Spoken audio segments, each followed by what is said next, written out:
wants to see it get ripped apart? Yeah!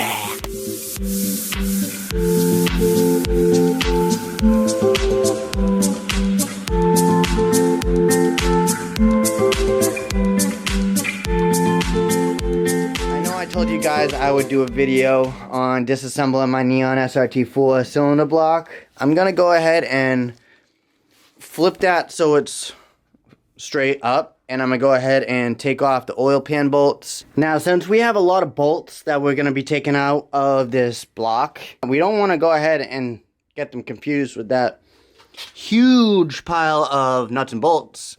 Relays, we all know what those are, caliber guys, right? Yeah, that's the relay inside the relay box in front of the driver's front wheel.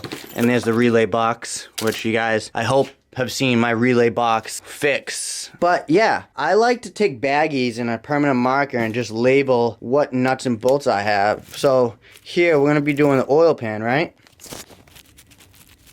Oil pan. Let's do bolts. Oil pan bolts. That's all you do.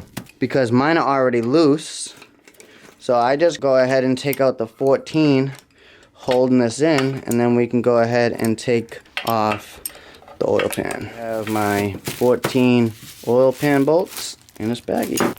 And now we can go ahead and take off the oil pan.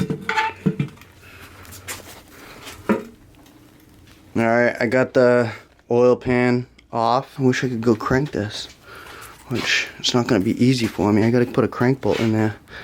I wonder if I have one laying somewhere.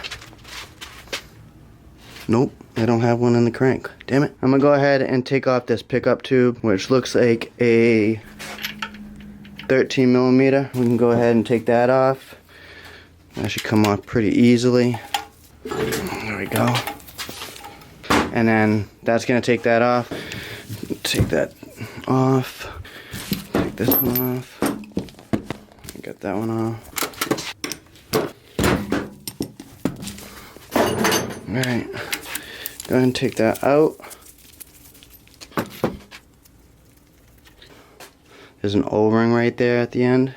I'm just going to go ahead and put that back for now. And on this we have 4. 1, 2, 3, 4. I went ahead and took those 4 bolts out. That's what they look like. 2 longer and 2 shorter. The 2 shorter ones go right here next to this plate that we're going to be taking off. And the 2 longer ones go right there. Alright. We're going to go ahead and take these 4 10mm bolts off. Now that the cover is off, we took out the 4 bolts, but I wanted to show you the cover with the 4 bolts. You got 2 in the top that are a lot longer than the 2 in the bottom. And those bolts go here, and the 2 top ones are the longer ones. We have the chain and whatnot, but we're not going to be doing anything to that right now. Pull this pulley thingy off for the time, but I'm pretty sure I can go ahead and loosen all the other bolts that are on this oil pump. There's 1, 2, 3, 4, 5, 6, 7. So I'll probably go ahead and loosen that.